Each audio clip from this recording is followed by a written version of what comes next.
मैं भाईजान आपकी वसादत से यहाँ की इंतज़ामिया को, यहाँ की जितनी भी एजेंसियाँ हैं, मैं उनको अवेयर करना चाहता हूँ कि पिछली सरकारों में आप देख लीजिए, ये कराने वाले भी यही थे और छुड़ाने वाले भी यही थे। हाजी विकार रसूल साहिब जिसने लाल सिंह पे पहले अटैक करवाया था, वो आज भी मैं एजेंसियों को कहता हूं कि उस केस को रीओपन किया जाए। जिन लोगों ने वो अटैक करवाया, ग्रेनेड फेंकवाया, वो आज भी वो चश्मदीद गवाह सामने हैं जिनको वो ग्रेनेड दिए गए थे। फिर उनके साथ जब उनको एजेंसियों ने उठाया था तो फिर उनको कैसे छोड़ दिया।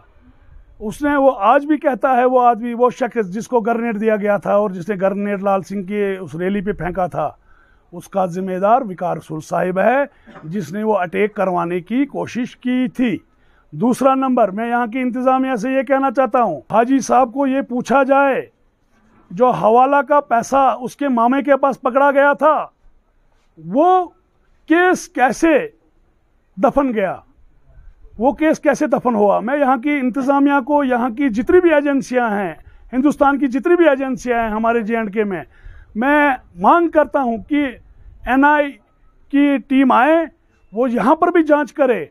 जिन लोगों ने यहाँ पर वो परसों जो यहाँ अटैक किया गया, उसको भी जांच करे, और उसको भी जांच करे जो हवाला का पैसा आया उसके मामा के पास, वो पैसा और वो केस क्यों दफन गया। उसके बाद जो आज़ाद साहब पे अटैक करने की कोशिश की गई थी, जो लोग पकड़े गए थे, उनसे ये पूछा जाए, जिन लोगों को पकड़ा गया था और उनके जेबों से जो कार्ड निकले थे, वो कार्ड किसने इशू किए थे। वो हाजी विकार रसूल साहब ने इशू किए थे। और ये यहाँ के बानहाल के एजेंसी को पता, बानहाल के लोगों को पता है हाजी विकार रसूल कितना शातिर आदमी है, कितना माइंड रखता है। उसको ये पूछा जाए, अगर ये 3 हवालों में मुलवस होकर भी उन लोगों को सलाखों के पीछे क्यों नहीं भेजा, उनको कैसे जियासी से भी बाहर लाया, वो हाजी विकार रसूल साहिब का काम है। मैं ये कहना चाहता हूँ यहाँ की इंतज़ामिया से, उन केसों को रीओपन किया जाए। जो हवाला का पैसा पकड़ा गया, जो लाल सिंह पे अटैक किया गया था, वो किसने करवाया था, वो कौन लोग थे उसमें इन्वॉल्व। मैं NI से पुरजोर अपील करता हूँ, उसकी डिमांड करता हूँ कि NI आए और इसकी जांच करे। जो आदमी उसमें मुलवस पाया जाएगा उसको सलाखों के पीछे भेजना चाहिए। आप क्या मानते हैं कि जिस तरह से यहाँ पे जो धमाका हुआ, आज़ाद साहब इतना बड़ा एक शख्सियत है, मैं उसको सलूट करता हूँ, उसकी सियासत को। मैं ये कहना चाहता हूँ कि जब उस पे अपने ही उनके लोगों ने एक साजिश रची थी उसको मारने की, तो क्या यहाँ सेफ है?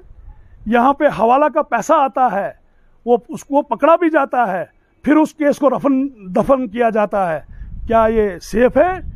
यहाँ ये लाल सिंह जब आया था यहाँ पे, उस पर ग्रेनेड का अटैक किया गया था, और कौन लोग मुलवस थे वो सबको पता है, एजेंसीज को पता है। मैं ये कहना चाहता हूँ, यहाँ पीसफुल एरिया है, बनिहाल में अब बिल्कुल पीस है, अमन है। कुछ अनासिर अभी भी कोशिश कर रहे हैं यहाँ खलबली डालने की, मगर उनको जब तक यहाँ का किसी का छतर छाया नहीं है, तब तक कोई बाहर का आदमी यहाँ कामयाब नहीं हो सकता है। जब भी कि ऐसी कोई हरकत होती है, उसके जिम्मेदार यहाँ के कुछ गिने चुने लोग हैं।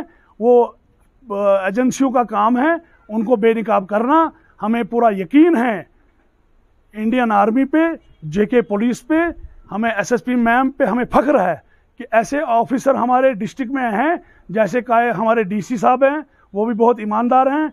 हमारी SSP मैम जो है, हमें फख्र है, छोटी बच्ची है वो, हमें भी फख्र है उस पर कि वो अपने मुल्क को अच्छा रखना चाहती है, अपने डिस्ट्रिक्ट को अच्छा रखना चाहती है। हमें ऐसे ऑफिसरों पे फख्र है।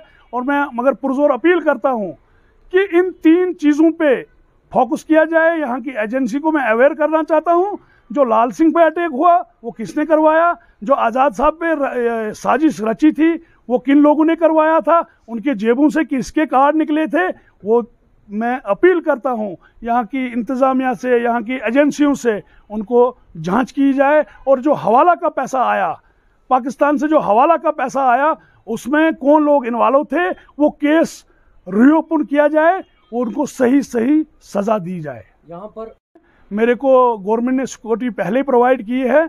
मैं अपने आप में साफ हूँ, तो मुझे सिक्योरिटी का भी कोई वो नहीं है, मुझे ज़रूरत भी नहीं है। मगर फिर भी हमारे भारतीय जनता पार्टी के जितने भी कार्यकर्ता हैं उनको टारगेट किया जाता है, हर जगह जगह हमारे कार्यकर्ताओं को मारा जाता है।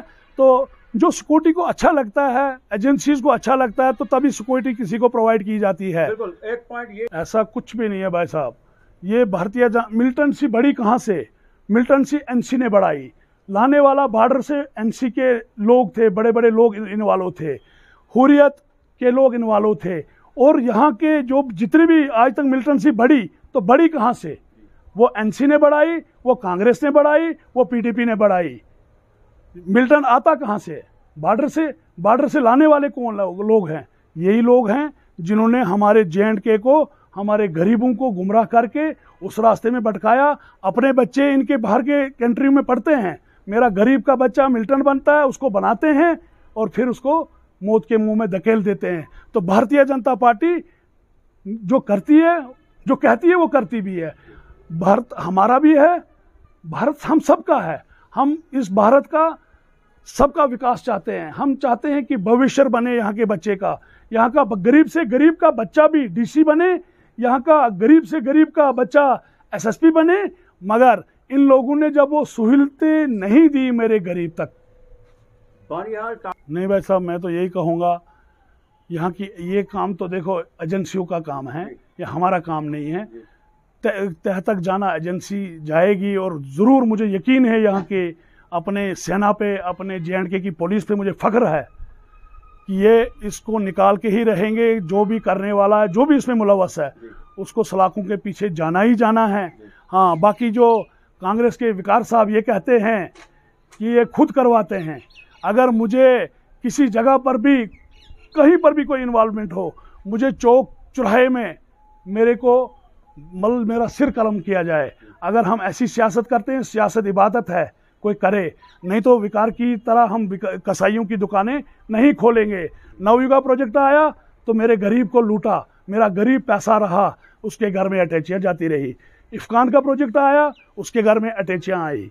जितने भी प्रोजेक्ट यहाँ आए, यहाँ पानी का एक आया था, जो यहाँ से रेल गुजरनी थी, जहाँ से रेलवे के टंडल आने थे, वहाँ से 12 करोड़ का एक पैकेज आया था, जो गरीबों तक वो नल पहुँचाना था, पानी पहुँचाना था। उससे वो 12 करोड़ भी खाया। तो ये कसाई है, इबादत कहाँ है? मिलिटेंसी वारदात जब हम देख, भाईजान, मैं आपकी वसादत से और आपके माध्यम से यहाँ की एजेंसियों को अवेयर करना चाहता हूँ। जिसने भी ये किया हो, मैं दावा से ये कहता हूँ, मैं अपने ओर से जितना मुझसे हो सकता है, मैं उन एजेंसियों को सलूट करूँगा कि जो इस चीज़ को बेनकाब करेंगे। और मुझे पूरा यकीन है बहुत जल्दी ये बेनकाब होगा। जिसने भी ये किया है उसको सलाखों के पीछे भेजा जाएगा। बोला, आपने ये सवाल भी पूछा कि इस पैकेज में ये काम नहीं हो रहा है। अगर दिल्ली से यहाँ तक ये 4 लाइन बना, कश्मीर से यहाँ तक ये 4 वे बना, तो यहाँ बनने में बीच में जो है, इसमें मैटर चल रहा है कोर्ट का। कोर्ट जो डिसाइड करेगा, वो कोर्ट का काम है। इसको रेट कितना दिया जाएगा, और देना भी चाहिए। अगर कश्मीर में भंग वाली ज़मीन को 20 लाख 25 लाख दिया गया, तो हमारी जो टाउन में ज़मीन है अभी अव्वल, तो इसको भी तो 20-25 लाख रुपए पर कनाल देना चाहिए। मैं यहाँ के इंतजामिया को, लोगों का प्रोटेस्ट जमींदारों का जायज़ है? जायज़ है। अगर बाकी जगहों पे 25 लाख 30 लाख, मेरे टाउन में 3.5 लाख, ये तो सोतेला सलूक है। मैं यहाँ के इंतजामिया को, यहाँ के DC साहब को पुरजोर अपील करता हूँ आपकी वसादत से कि अगर हम भारत के फूल हैं तो सबका साथ सबका विकास हमारे मोदी जी का नारा है। हम ये चाहते हैं अगर उसको 25 लाख दिया जाएगा तो मेरे टाउन में भी 25 से 30 लाख पर कनाल देना चाहिए। शुक्रिया।